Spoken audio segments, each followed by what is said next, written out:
Hello, bonjour à tout le monde. C'est Will Gospel Ministry. Entre l'influence des initiations de faux pasteurs et des personnes qui écoutent la musique mondaine, bienvenue dans votre émission Entre nous. Je vais vous présenter un jeune garçon qui dit des vérités concernant l'initiation de faux pasteurs. Mesdames et messieurs, nous disons générique. C'est pas parce qu'il est 3 h du matin que je ne peux pas dire générique. Générique.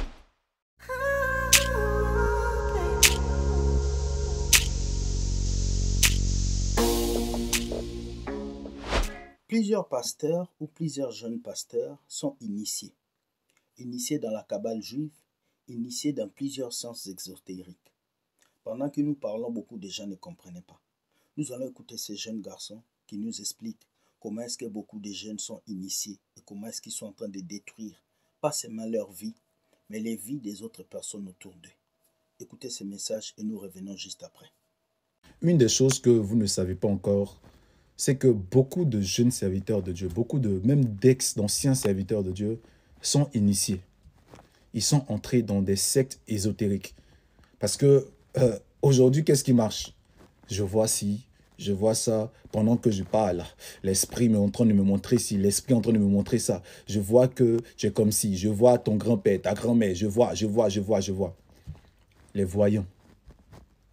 Beaucoup de personnes sont allées prendre ce pouvoir-là dans les eaux.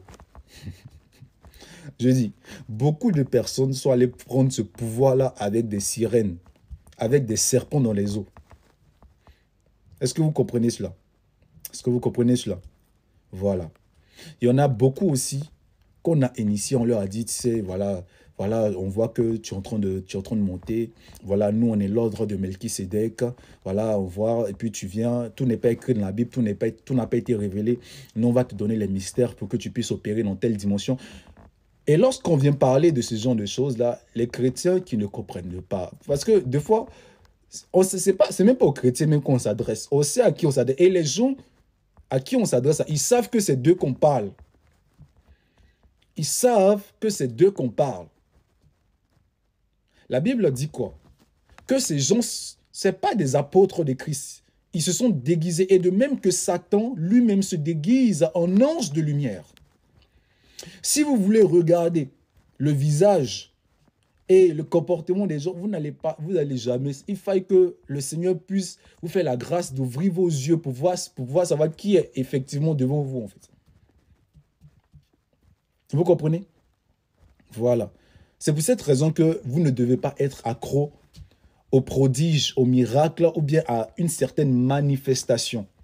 Mais vous devez être accro à la parole de Dieu, à l'enseignement, à l'authenticité de l'enseignement. Voilà. Aux fruits du Saint-Esprit. C'est à cela. Le Seigneur a dit, vous allez les reconnaître par leurs fruits. Par leurs fruits. Lorsque vous allez dans une église et tout tourne autour de l'argent, on prend une personne pendant 25 minutes, on est en train de parler, de donner tout son pédigré familial. Je vois ci, je vois ça, je vois ci, je vois cela. Vous croyez vraiment que ça, c'est un coin où le Seigneur Jésus-Christ se manifeste? Bienvenue de retour sur cette vidéo. Vous avez écouté ce jeune homme qui est en train de mettre les points sur l'initiation des serviteurs de Dieu, des faux serviteurs de Dieu, parce qu'ils ne sont plus des serviteurs de Dieu. Pourquoi? Parce qu'aujourd'hui, ce qui marche à l'église, c'est que tu vas voyager, tu auras un emploi, tu seras très riche, tu vas te marier, tu auras une belle voiture. Le message de la paix, le message de la sincérité, le message de la simplicité et de la sanctification n'existe plus aujourd'hui à l'église. Et lorsque tu prêches la sanctification, qu'est-ce qu'on dit? Tu es en train de juger. Alors que Jésus a dit que l'homme juste est juste de tout et il n'est lui-même jugé par personne. C'est triste de voir cela. Deuxième vidéo, c'est celui d'un ex-sataniste qui nous explique comment est-ce qu'on consacre la langue des pasteurs et les mains des pasteurs. Suivez cette vidéo, on revient juste après. Suivez. Il y a d'autres pour avoir le pouvoir. Ils sont achetés. Bol de sang là, à l'hôpital. Et puis ils viennent boire. Et puis ils gagnent le pouvoir pour prêcher miracle. Parce qu'il doit boire demi-verre de sang par semaine ou bien 3 jours par semaine.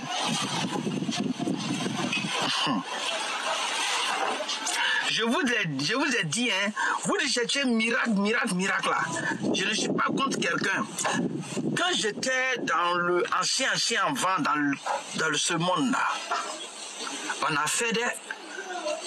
Ce nom donnait les hôtels de pouvoir aux gens. Il y a d'autres, c'est les langues, on prépare. Ils font sortir la langue. Et puis, on prend le poulet là. Les deux pieds sont comme ça. Et la tête de poulet est couchée sur son dos. Et puis, on égorge le poulet. Et le sang verse sur son dos là. Ça descend en arrière, il est bien blanc. On lui demande quel pouvoir tu veux. Quand il dit, s'il dit je veux qu'un pouvoir soit sur ma langue, on prend l'âme. Je trace 3 traits. Je coupe une feuille et je fais verser liquide sur sa langue et il avale. Je vous le dis, s'il déclare comme ça, tu as dit c'est Jésus même qui a fait miracle. Il y a d'autres, c'est les bagues de mariage. Il y a d'autres, il y a des bagues qu'on appelle le cavalier. D'autres bagues. Un jour, je vais vous parler des coupes. La coupe que vous voyez, la coupe comme vous jouez là, coupe en or là. Je vais vous expliquer les têtes qui sont autour là. Vous pensez que c'est un ballon. Je vais vous détailler ça aussi. Je vous dis pourquoi ça a attiré par le monde comme ça. Et je vous dis quel est l'intérêt que ça attire et quel est l'intérêt que le diable gagne dedans. Je ne suis pas contre quelqu'un. Mais je dénonce pour que vous prêtez attention.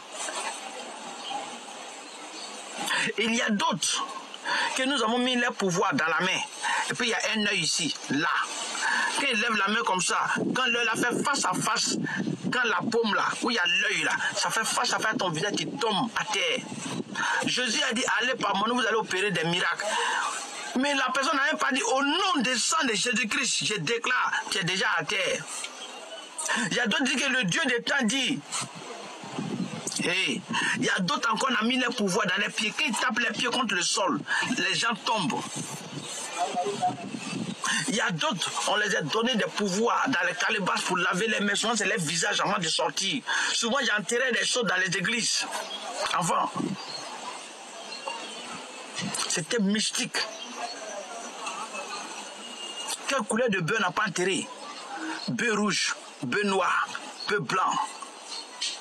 Souvent, on dit qu'il faut chercher un animal à 3 cornes. Souvent, un seul corne. Mais les gars font tout penser pour trouver. Aujourd'hui, il n'y a plus d'église sur terre. Il n'y a plus d'église sur terre. C'est les miracles même qui a tué même. Même les bruteurs, même la peau là n'est pas comme ça. Aujourd'hui, ils font conférence de fidèles. Ils font conférence de fidèles.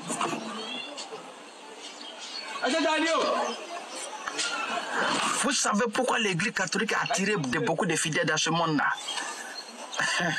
De façon, ça a attiré là. C'est comme ça qu'ils sont pleins en enfer.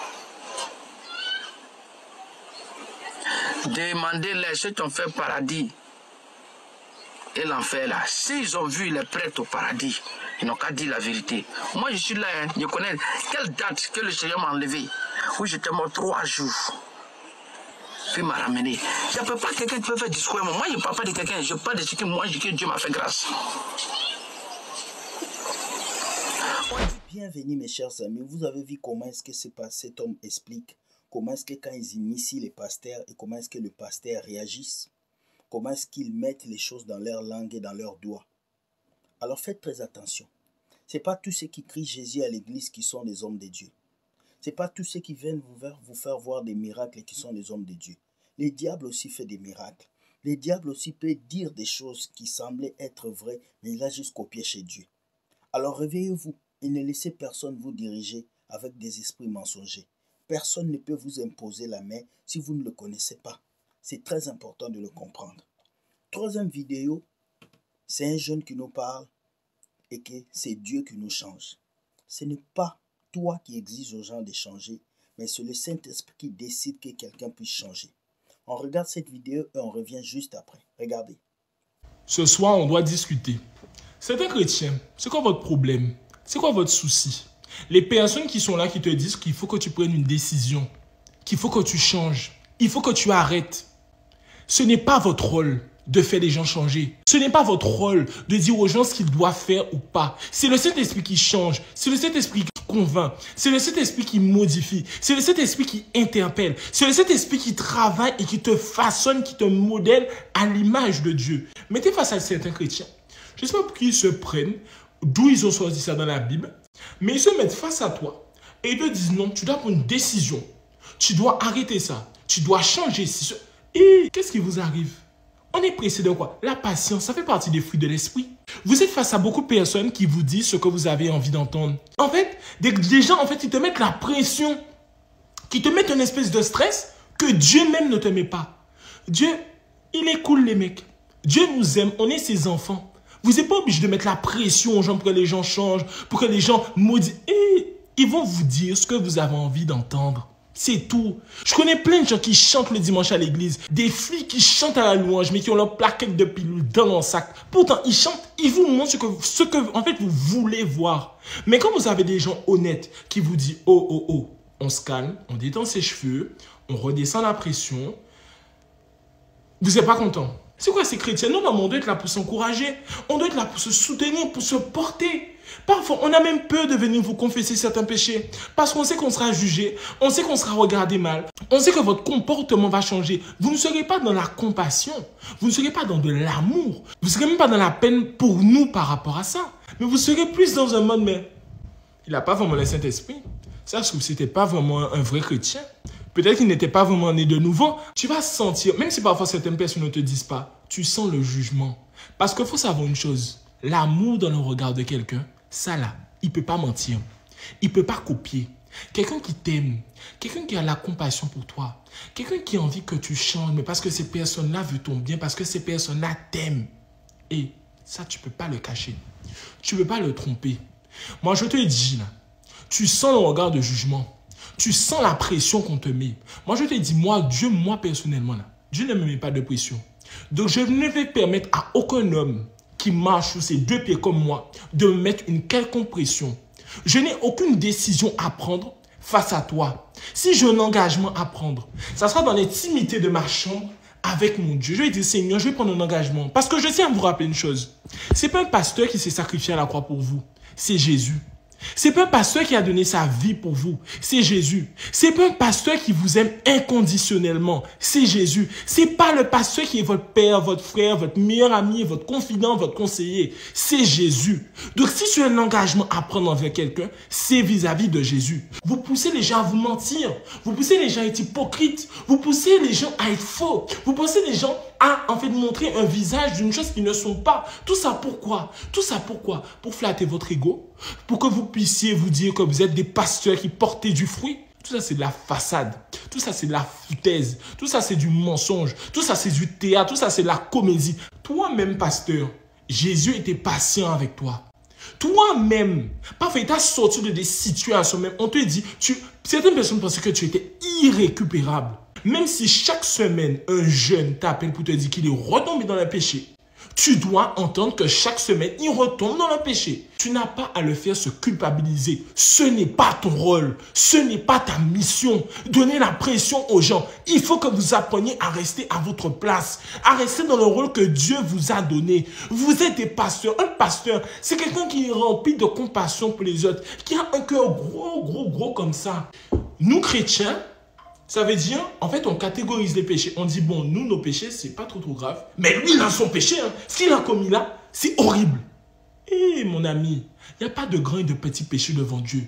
La personne là que tu pointes du doigt parce qu'elle pêche, elle n'est pas plus pécheresse que toi. Dieu te dit qu'il a une abomination des regards hautains. Et pourtant, toi, tu regardes ce péché de haut, c'est peut-être que toi, tu es puissant. Et tu sais, parfois, c'est même pas conscient. C'est très subtil. C'est très subtil. Moi, je suis saint et lui, il n'a même pas su résister au péché. C'est quoi ça? C'est quoi ça? C'est quoi? Sur ce message, sur cette vidéo, beaucoup de personnes exigent que les gens arrêtent les choses tout de suite. Ce n'est pas à nous d'exiger, c'est à nous de parler et c'est aux gens d'échanger. C'est le Saint-Esprit qui fait le travail dans le cœur des gens et non nous. Beaucoup de personnes prêchent en pensant que c'est eux qui vont changer les vies des gens. C'est eux qui vont changer les vies. Non, tu n'as aucun pouvoir pour changer la vie d'une personne. La seule personne qui change la vie d'une personne, c'est Dieu.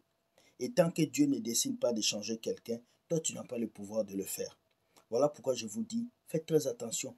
Personne ne doit vous exiger quelque chose. C'est à Dieu de vous exiger des choses selon ses normes et sa manière de faire. Mais si vous tombez sur quelqu'un qui veut vous imposer sa loi, sa manière de faire, dites-lui juste d'attendre le temps favorable de Dieu. Car Dieu ne vient pas pouvoir changer, afin que vous ayez la vie et la vie en abondance. À travers cette vidéo, je vous dis bonne journée, soyez bénis. C'était Will Gospel avec l'émission Entre nous. Et que la grâce de Dieu soit sur vous. Si tu as aimé cette vidéo, dis-moi ce que tu penses de ces 3 vidéos. Et s'il te plaît, like et partage permet à quelqu'un de comprendre que l'évangile de Dieu est tellement simple. Mais c'est juste les faux hommes de Dieu qui compliquent cela. Et lorsque tu es un vrai pasteur aujourd'hui, les gens ne t'écoutent plus. Lorsque tu es un homme de Dieu accompli, les gens ne t'écoutent plus. Lorsque tu prêches l'évangile de Dieu véridique, les gens ne t'écoutent plus. Parce qu'ils veulent les miracles, ils veulent voyager, ils veulent se marier, ils veulent avancer, mais ils ne veulent pas changer leur cœur. Alors que la Bible dit, garde ton cœur plus que toute chose, car c'est de là que viennent les paroles de la vie. Sois béni et que Dieu te garde. Bonne journée et bye.